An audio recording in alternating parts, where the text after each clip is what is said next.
بات کریں گے اور بات کرنے کے لیے ہمارے ساتھ ٹیلی فون لائن پر موجود ہیں مارشل ریٹائرڈ شاہد لطیف صاحب، سینئر ڈیفینس اینالسٹ ہیں۔ شاہد لطیف صاحب thank you very much for your time.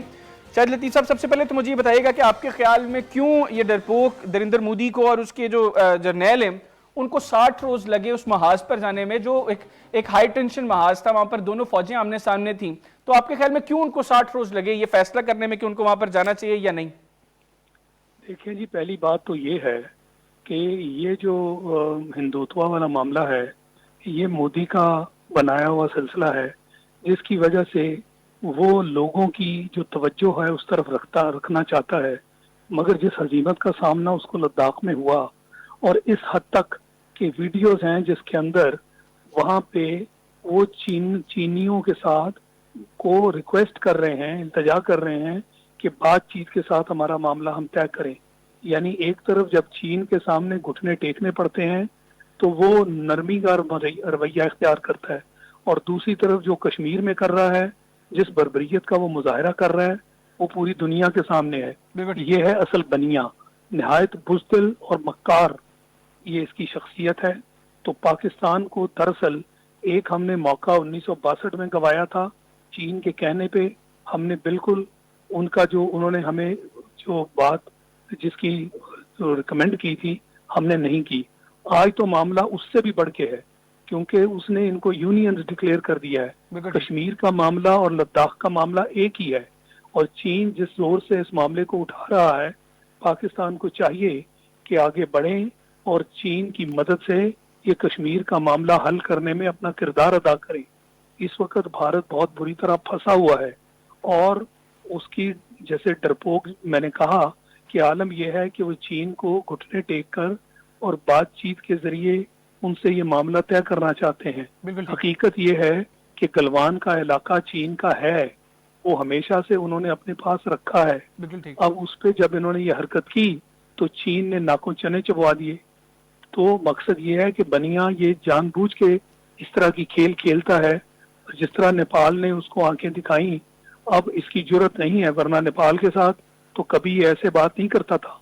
تو پاکستان کو بھی اس موقع کا فائدہ اٹھاتے ہوئے یہ نہیں دیکھنا چاہیے کہ امریکہ ہمیں کیا کہتا ہے، ہم آج بھی امریکہ کی غلامی میں لگے ہوئے ہیں۔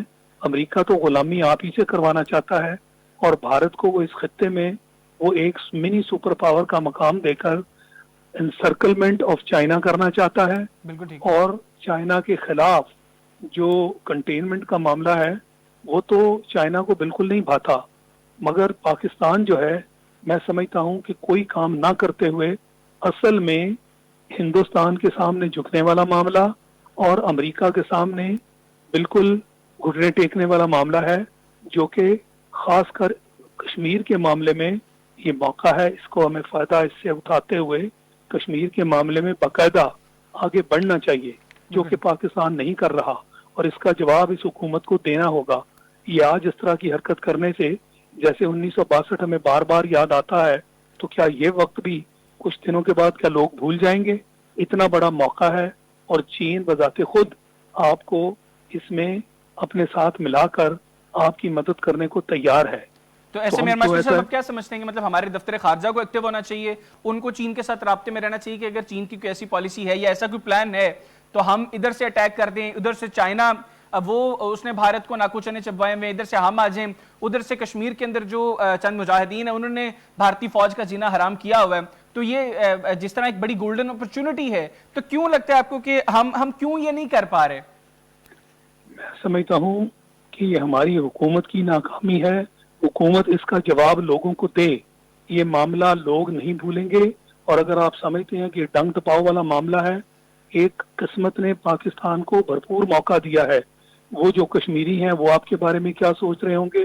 اپنی جانوں کی قربانیاں دے رہے ہیں، بربریت وہاں برداشت کر رہے ہیں، تو پاکستان اس وقت کیوں پیچھے ہٹا ہوا ہے؟ وہ پاکستان کو یہ تو نہیں کہتے کہ آؤ اور ہماری جگہ لڑو۔ ان کو جو پاکستان سے ایک اخلاقی سپورٹ کی ضرورت ہے، سفارتی سپورٹ کی ضرورت ہے، سیاسی سپورٹ کی ضرورت ہے۔ پاکستان اپنا کردار کیوں نہیں ادا کرتا؟ یہ صرف دفتر خارجہ نے تو کام نہیں کرنا، یہ تو ٹاپ لیڈرشپ کا کام ہے۔ ویسے تو ٹی وی پہ ہر روز ایک نئی پالیسی بیان کر دی جاتی ہے، اس کا بھی جواب دیں کہ جب چین ایک موقع پہ بیٹھا ہوا ہے اور چین کی اور آپ کی دوستی تو مثالی ہے، تو پھر اس کا ہم فائدہ کیوں نہیں اٹھاتے؟ اس کا جواب دینا، لوگوں کو حکومت جواب دے، پاکستان کے لوگوں کو جواب دینا ان کا فرض بنتا ہے بالکل ٹھیک. کہ اچھا یہ ایئر مارشل موقع صاحب، جس اگر طرح ہے. آپ ذکر کر رہے ہیں کہ ہمارے پاس موقع ہے لیکن ہم اس سے فائدہ نہیں اٹھا رہے، لیکن دوسری جانب سے کچھ ایسی چیزیں، کچھ ایسے جیسچرز، کچھ ایسی چیزیں سامنے آ رہی ہیں جس سے لگ رہا ہے کہ لداخ کی شرمندگی کو مٹانے کے لیے بھارت شاید آزاد کشمیر یا گلگت بلتستان کے کراس لائن آف کنٹرول کے کراس کو اسٹرائک کر سکتے ہیں. تو آپ کو کتنے فیصد اس کے امکانات لگتے ہیں کہ بھارت ایسا کچھ کرے گا؟ وہ بالکل کرے گا، ماضی میں بھی وہ یہ کرتا رہا ہے، اور ہمیں شرم آنی چاہیے کہ یہ موقع ہم اس کو دے رہے ہیں. جب وہ دیکھتے ہیں کہ آپ ڈرپوک ہیں، آپ ایک موقع سے فائدہ بھی نہیں اٹھاتے، خاص کر چین بھی جو ہے وہ اتنی ایک اچھی پوزیشن میں بیٹھا ہے، تو پھر وہ اپنے لوگوں کی توجہ ان سارے معاملات سے ہٹانے کے لیے وہ آپ پر ایک فالس فلیگ آپریشن کروا دیتے ہیں. اس کا بھی تو جواب حکومت کو دینا ہے نا.